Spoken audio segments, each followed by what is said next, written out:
반갑습니다. 아, 네, 반갑습니다. 저하고는 이렇게 또 우연히 제가 메일 보내서 네네. 이렇게 친구가 돼가지고 네. 네. 결국 또 저희 서경석 TV까지 불러주셔서 감사합니다. 네. 이번에 저희가 야심차게 네. 재테크 관련 카테고리를 만들어서 본격적으로 이제 전문가분들하고 제가 이제 또 예비 공인중개사 맞아요. 제가 선배님이 저희 첫 회 이제 게스트로 영광입니다. 네, 고맙습니다. 바쁘신데 감사합니다.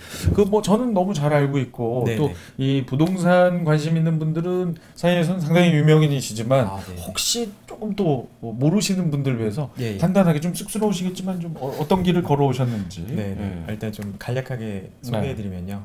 저는 공인중개사 자격증은 19살에 취득을 했어요.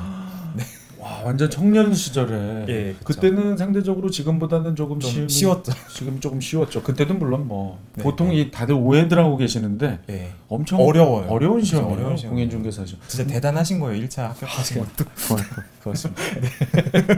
또 선배님이 이렇게 또 인정해 주시니까 제가 이제 하여튼 남은 시간 열심히 해서 2차 때는 너무 이렇게 속된 말로 후달리지 않게 지금부터 준비 이미 들어갔어요. 맞아요. 지금 공부하시는 것 같아요. 공부하고 있습니다. 공법.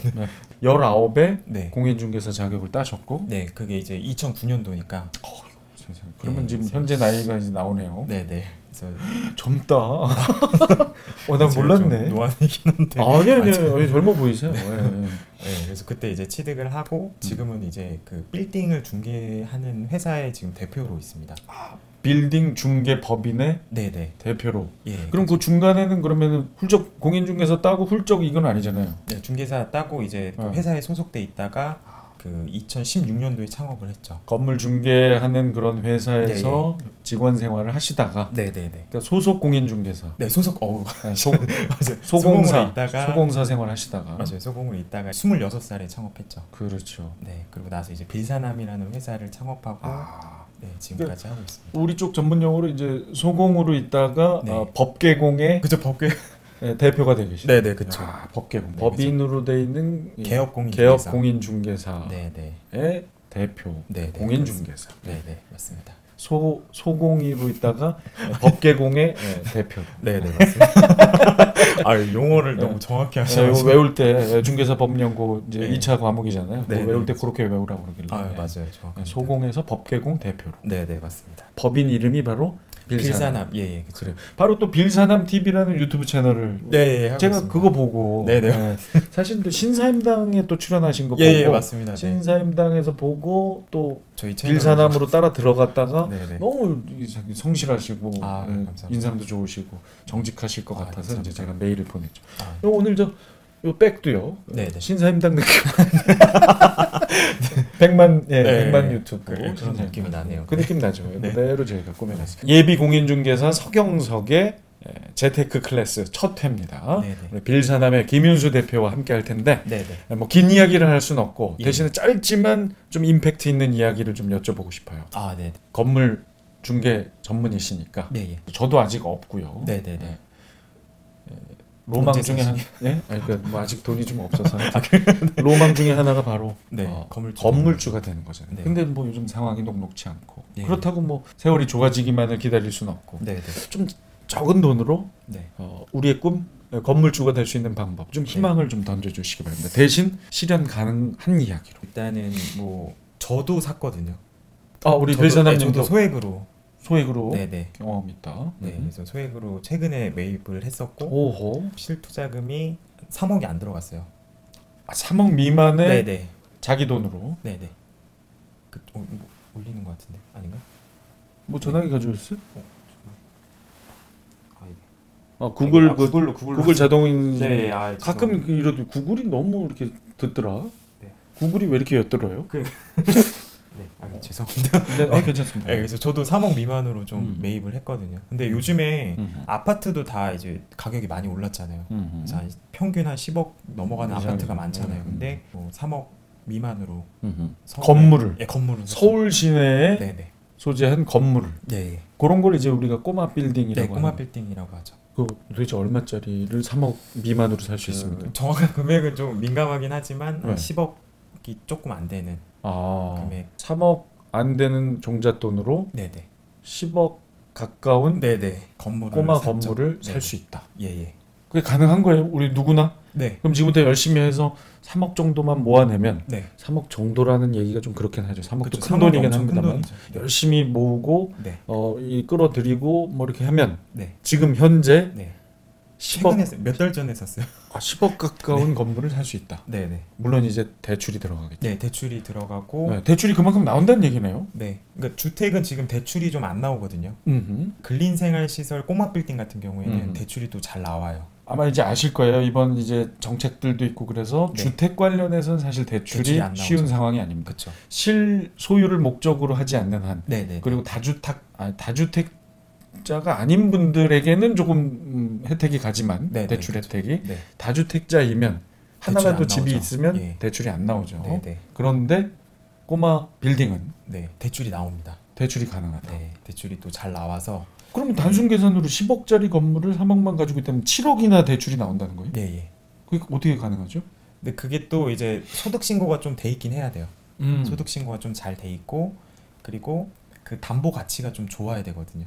지금 방금 말씀은 나중에 그 이자를 낼 수 있는 능력이 있는지를 네네, 그쵸. 금융기관이 네네. 조사를 한다. 예, 그쵸. 그거에 좀 갖춰져 있어야 하고, 그러니까 네네. 자기 직업이 있어야 되겠죠. 네, 직업이 있어야 돼요. 고정적인 수입이 있는 네. 걸 증명할 수 있어야 되고. 근데 은행에서 볼 때는 뭐 사업하는 사람보다는 월급 받는 분들을 좋아하시더라고요. 오히려. 고정적으로 이렇게 돈이 들어오는. 근데 대출 이자를 갚는 방법 중에는 자신의 그 고정적인 다른 일에서의 수입도 중요하겠지만 그 건물, 예, 그 건물에서 나오는 수입이죠. 임대료도 사실은 조사 네. 대상이 되잖아요. 예, 예, 그렇죠. 그래서 아까 건물 가치가 좀 있어야 된다. 네, 네. 아. 건물을 매입할 때 감정을 하거든요. 근데 음흠. 감정가액이 일단 좀 높게 나와야 되고 그 건물에서 수익이 좀 발생돼야지 음흠. 그 대출이 또 잘 나오거든요. 그래서 그래서 진짜 3억 가지고도 건물주가 될 수 있거든요. 서울시에. 실제로 그렇게 하셨고. 네, 저는 했습니다. 음. 대로변에 있어요. 대로변의 건물을 네, 몇 평짜리 건물을? 뭐 저 말씀드리기 좀 그렇지만 그 총 연면적이 한 40평 조금 안 돼요. 40평 좀 안 돼요. 네네. 음흠. 되게 아담한 건물인데 그걸 이제 뭐 운영하려고 좀 생각하고 있거든요. 음흠. 그래서 임대를 줬을 때는 뭐 수익률 월세가 한 400 정도 나올 것 같아요. 예. 3억 투자해서 네. 월세 400 나오면 네. 대출 이자를 빼면 실제 수익이 대출 나오는 이자가 제가 2.8% 이 정도에 받았거든요. 요즘 네. 저 금리가 네, 낮으니까 금리 낮으니까. 그러니까 200만 원이 안 돼요. 그걸 7억에 대한 네네, 7억에 대한 이자를 계산하면 네. 월 200이 안 된다. 네네네. 그런데 임대료 수입은 400 정도 나오니 예, 그쵸. 200 넘는 수익이 발생한다. 네네네. 그러면 3억 투자해서 월 200 넘게 나오면 연으로 따지면 상당히 수익률이 높은 거죠. 한 몇 프로 나오는 거죠? 계산해볼게요. 네. 계산기 저 시험 보던 거 드릴까요? 예, 시험 보는 거. 그 기운 따라서. 어디 있어요? 요거 제가 이번에 공인중개사 시험 볼 때 썼던. 예, 이거. 근데 막상 그 시간에 쫓겨가지고 하나 정도 계산했어요. 네. 요거 저 그래서 이거 하고 천양마트 가면 5,000원에 사. 3,000원? 2,000원? 3,000원에서. 네, 우리 최 실장이 사온 건데. 그럼 수익률 8%죠, 수익률이. 8%면 네. 요즘 이제 금융기관에 저금해서는 절대 나올 수 없는. 저금하면 지금 1%도 안 나오는 데도 그렇죠. 많거든요. 그 어마어마한 효과네요. 그렇죠. 그리고 플러스 이 가치도 오르거든요. 그래서 시세 차익도 건물의 가치가 네네. 올라가죠. 그렇죠. 그러면 나중에 뭐 4년 5년 지나고 나서는 네네. 또 차익도 발생. 집가 상승도 네. 누릴 수 있다. 그렇죠. 그러니까 한번 도전해 볼 만한. 네네. 3억이 사실 뭐 작은 돈은 아니지만 그래도 한번 도전해 볼 만한 액수니까 그렇죠. 지금이라도 좀 꿈을 가지면 된다. 네. 다른 사례도 혹시 있습니까? 우리 불사남님이 직접 사신 거 말고. 저희 수강생분 중에 직장인분들도 강의도 있어요. 하시니까. 네네. 네. 수강생분들 중에 직장인분들도 이렇게 소액으로 좀 많이 사시거든요. 어떤 예가 있었죠? 최근에 이제 역시 최근. 네, 최근입니다. 다들 최근에 왜 이러는 거예요? 지금이 기회입니까? 주택 규제가 너무 심해서 사람들이 다 이제 뭐 주택을 살려고 해도 지금 3억으로 살 수가 없거든요. 대출도 안 나오고 그래서. 그렇죠. 이제는 뭐 주택으로 투자를 하는 시기는 아니다. 네네. 실거주 거주용, 목적의 네네. 매입만이 이루어지는 상황. 네네. 그래서 그분도 주택 원래 살려고 하시다가 주택도 이제 못 사겠는 거예요. 그래서 그분도 한 3억 정도 가지고 계셨는데 그분도 최근에 매입했거든요. 사실 3억 가지고 주택 살 수 없죠 요즘. 네. 서울 시내에서. 그렇죠. 그래서 그분은 심지어 사고 리모델링까지 하셨어요, 그 돈으로. 종잣돈 3억을 가지고 네. 약간 허름한 건물을 사서 네네. 리모델링까지. 그러니까 완전 부시지 않고 그냥 그쵸. 그 상태에서 약간 손을 본. 예.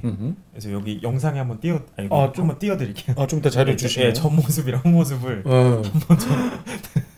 한번 제가 보여드릴 테니까. 거의 무슨 새로 지은 것 같은 느낌이에요. 그래서 그 비용이 근데 생각보다 많이 안 들었어요.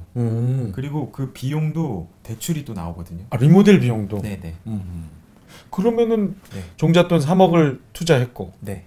리모델링까지 했고 해서 대출을 다 받아서 네네 요런 모습 새로운 건물이 탄생을 했군요. 네네. 와, 이분은 그럼 주택이 있으세요? 주택이 있긴 하시죠. 네. 주택이 있지만 그 주택을 무슨 담보로 대출을 받은 건 절대 아니다. 네, 그렇죠. 안 되죠 요즘 주택 담보로는. 주택 담보로는 이제 안 나오죠. 네. 야, 그러면 엄청 지금. 이거 되게 예쁘게 잘 나왔네. 그래서 지금 완전 다른 건물 같죠. 수익률 꽤 되겠는데요? 네, 그래서 지금 위에층이 지금 임대 얘기하고 있는데 그 한 600 정도 나올 것 같거든요. 전층 다 합해서. 네네. 그러면 이분은 똑같잖아요. 그럼 약간 대출금이 높아지나? 그렇죠. 대출금이 좀 더 높아지고. 요게 그러면 요게 전체 가격을 한 10억 위로 봐야 되겠군요. 예, 조금 위에요. 요건 한 12, 3억 정도 생각해야 되고. 네, 리모델링까지 했으니까. 그러면은 거의 한 9억에서 10억 정도 대출을 한 거네. 네네. 그죠? 네. 그럼 그 대출 이자가 2.7%면 이제 2,700만 원. 그렇죠. 그거를 그런데 만약 600만 원이 나온다. 월에. 네. 그러면 6, 22, 6일은 7,200. 네네. 빼면 7,200 빼기 2,700, 4,500. 네. 그러면 3억 투자해서 4,500이면 15%. 그렇죠. 어마어마하네. 그걸 왜 계산하고 그러세요? 우리 선배님 예전에 따셔가지고. 감을 좀. 난 시험장에서는 이게 머리가 안 돌아가고 바깥에서 조금 요 암산이 되더라고.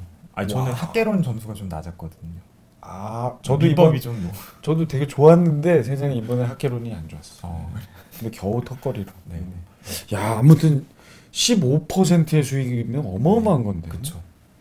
야, 그러니까 건물을 사는 방법이 여러 가지가 있군요. 네, 맞아요. 약간 오래된 구건물을 사서 크게 손보지 않고 살짝 느낌만 좀 바꿔도 가치는 상승할 수 있다.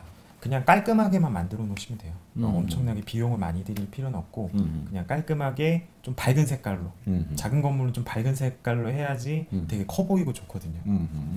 그리고 조명만 되게 잘해주면은 조명. 요즘 왜 건물에 왜 이렇게 막 밑으로도 쏘고 저거 왜 했나 싶은데 그런 게 느낌을 다르게 하죠. 맞아요. 밤에도 확 눈에 띄고 그래서. 그 돈도 많이는 안 들어요. 아니 많이 안 들어요. 전기세도 얼마 안 들어요. 그래. 요즘 LED 그리고 비용도 많이 안 들고 그래서. 야, 그럼 오늘 결론은 그거네요. 네. 많이 지금 힘들잖아요. 재테크 도대체 어떻게 해야 되는지. 그쵸. 꼬마 건물에는 한번 도전해 볼 만하다. 그렇죠. 요즘에 뭐 주식도 그렇고 되게 리스크가 좀 크긴 하잖아요. 근데 꼬마 빌딩은 상대적으로 뭐 황금성은 좀 떨어져요. 원금 손실에 대한 리스크는 그래도 좀 적긴 하거든요. 다른 투자 상품과 비교해서. 좀 안정적인 투자를 좀 선호하신다고 하면은 꼬마 빌딩 투자를 한번 좀 생각해 보시는 것도. 그리고 건물 가지고 있으면 마음이 좀 편안하다 그래야 되나? 그렇죠. 건물주니까. 그죠. 뭐 큰 건물은 아니더라도 그냥 마음이 좀 편안하고. 그렇죠. 그리고 엄한데 돈을 안 쓰게 돼요. 대출이자 갚으려면 대출이자 갚아야 되니까 아무리 수익이 나온다 해도 그렇죠. 불안하니까. 그죠. 잠도 안 하긴 하지만 아무튼 성실하게. 성실하게 더 일에 임하게 되죠. 건물 있는 분들이 성실하더라고요. 이렇게 보면.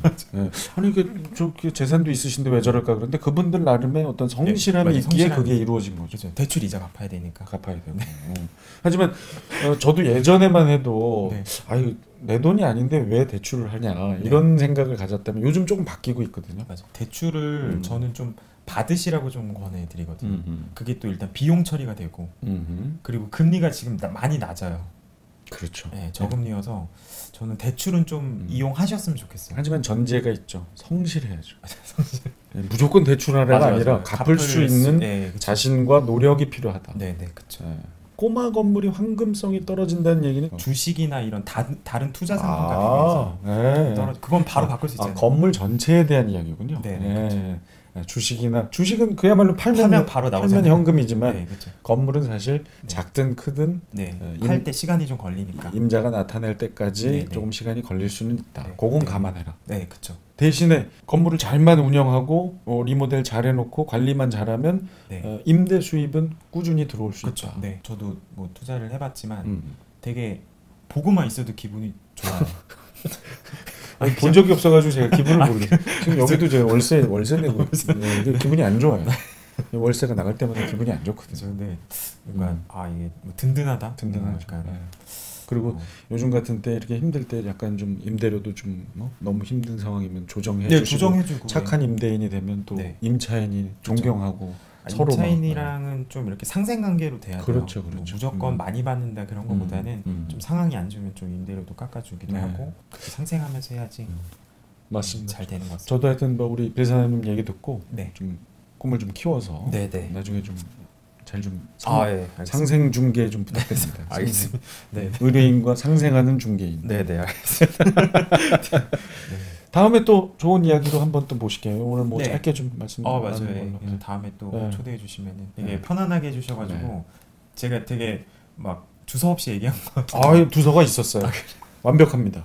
네. 다음번에 또 다른 이슈로 한번 또. 네네. 그래서 시청자분들이 아마 댓글로 또 모셔주세요라고 나올 것 같아요. 그래서 뭐 궁금하신 거 댓글 남겨주시면은 제가 또 참고했다가 다음에 또 나올 때. 그리고 빌사람 TV에도 많이들 좀 가시면 정말 방대한 양의 콘텐츠들이 있잖아요. 진짜 열심히 하시더라고요. 구독과 좋아요. 당연하죠. 꼭 좀 부탁드리겠습니다. 감사합니다.